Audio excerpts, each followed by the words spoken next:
Todos los lectores de la Biblia saben que la Biblia tiene una sola interpretación y se interpreta a ella misma. Ella misma tiene su contexto. Dios me le bendiga a los amados amigos, a los amados televidentes. Que la paz y el amor del Señor Jesús esté en sus corazones, en sus hogares y en sus ministerios. Les saluda a su humilde servidor, el evangelista Pineda River, en este programa El Shaddai. Mis amados hermanos, vamos a tener un tema hoy en día, más lo vamos a centralizar a la iglesia. Un tema en el que vamos a hablar acerca de la voluntad y la plenitud de Dios sobre la humanidad, tanto como del creyente, así como también del no creyente, Para esto vamos a estar visitando el libro de Proverbios, capítulo 1, versículo 7, lo vamos a estar leyendo. Y vamos a lecturar la palabra de Dios en el nombre del Padre, en el nombre del Hijo y del Espíritu Santo.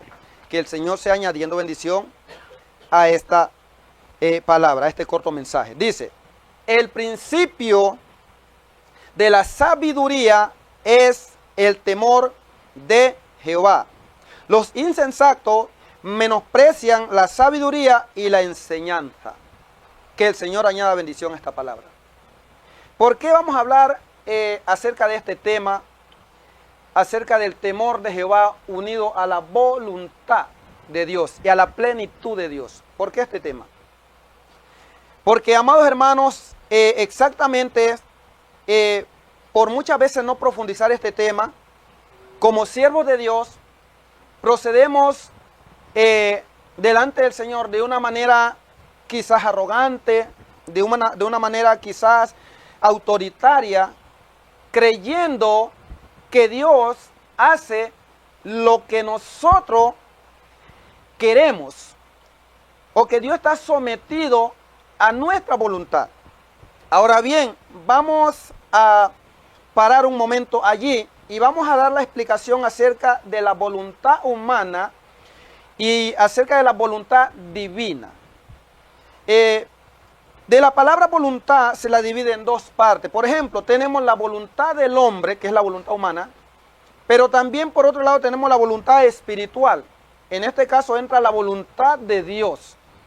Entonces, según el diccionario de la Academia Española, gloria a Dios, la voluntad es la inconstancia y la tendencia de cambiar, o sea, de tener la autoridad de cambiar algo que no me gusta o que no estoy de acuerdo y que tengo dominio y lo llevo por el poder y el dominio y la autoridad que tengo sobre algo, lo hago a mi forma, lo hago a mi manera porque veo que es mejor. Esa es la voluntad. En este caso, cuando hablamos de voluntad, de la voluntad del hombre, es decir, que el hombre que no tiene a Cristo camina según su voluntad, procede según su voluntad y hace las cosas y cree según su voluntad. Mientras que por otra parte tenemos al creyente.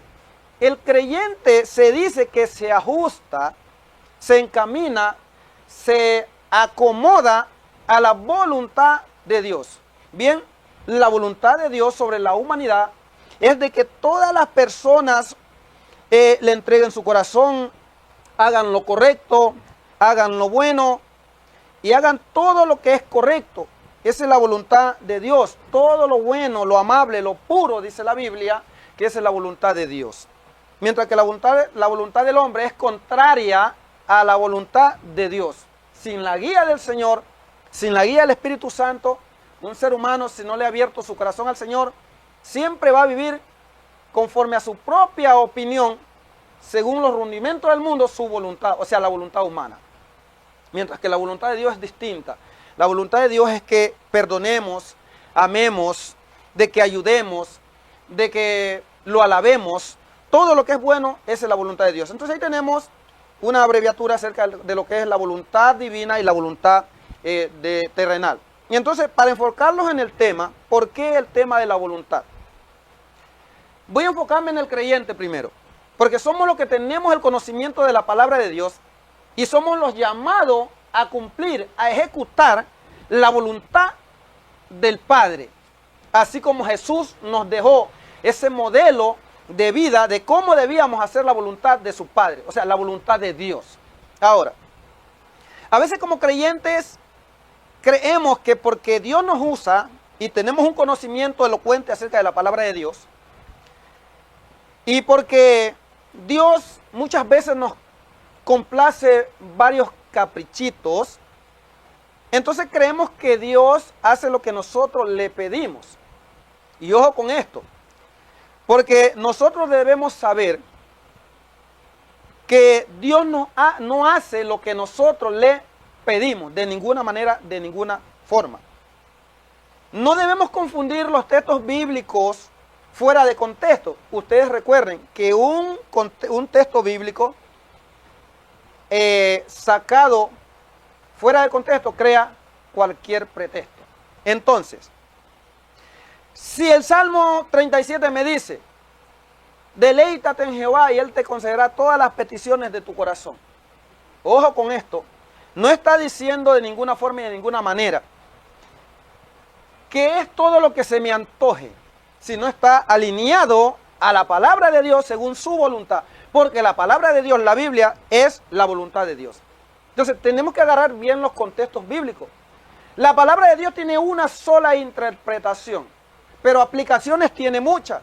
Es decir, que hoy en día el ser humano, pastores, evangelistas, maestros, muchas veces están infundiendo la palabra, el decir, el darle más fuerza a las aplicaciones y no al contexto bíblico. Es decir, que una aplicación quiere decir el tú dirán, el yo digo, ellos dicen. O sea, un contexto humano, por decirlo así, buscando una respuesta de acuerdo a la palabra de Dios.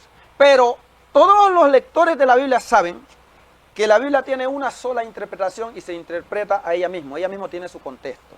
Valga la redundancia. Ahora, enfocándonos más en el mensaje, en el tema, voluntad y plenitud de Dios, ese es el tema. Entonces no debemos agarrar los pasajes bíblicos fuera de contexto, de ninguna manera. Entonces, dice también Jesús, lo dijo, si crees en mí, pedid todo lo que queráis, y mi Padre lo hará en mi nombre. No está diciendo todo. Por ejemplo, le pongo un ejemplo. Si yo le digo a Dios que quiero ser como Él, o sea, obviamente es algo imposible. Aquí cuando la Biblia menciona de las promesas de Dios de pedir todo lo que queráis, Él concederá las peticiones de tu corazón, cualquiera que sea, hay límites, hay topes, hay limitaciones, ese es el contexto. Es decir, que humanamente el tope es que yo debo ver que la petición que tengo debe estar alineada bajo la voluntad de Dios, al tiempo de Dios. Y mi manera de ir a pedirle a Dios no debe ser arrogante, altiva, imponente, soberbia, porque Dios no lo ha cumplido en el tiempo que yo he querido. Estoy enojado con Dios, no oro, no ayuno esos días, no quiero participar ni quiero ir al mensaje que Dios me está enviando. Porque esa forma arrogante y expulsiva de la voluntad humana, quererla implantar a la voluntad de Dios, no está ajustada a la voluntad del Señor. Creo que me están entendiendo lo que estamos hablando acá. Es decir, mis amados hermanos, que yo no puedo tomar represalias porque Dios no ha cumplido algo en mi vida, en mi tiempo, o sea, en mi voluntad. No. Debemos ser como esos hijos temerosos, obedientes. La Biblia dice que Dios no desprecia un corazón contrito y humillado. Y para ir cerrando el tema, dice un refrán, un proverbio, para el buen entendedor pocas son las palabras. Es decir, que aquí hemos entendido lo que hemos hablado. Lo que quiero decir para cerrar el tema es, mis amados hermanos, pastores, ministros, evangelistas, o cualquier persona apartada que no haya recibido algo de parte de Dios aún, no importa los años que haya pasado. Para pedirle a Dios es mejor ir de una manera carismática, humilde, sencilla, sometida a la voluntad de Él. Dice un refrán, Lo cortés no nos quita lo valiente o el ser humilde. Delante de Dios tenemos que ir con cortesía, con amor, con humildad y humillados. Esa petición va a ser contestada. Que Dios me les bendiga. La paz del Señor. Con usted estuvo el evangelista Pineda River. Con ustedes será hasta un próximo programa.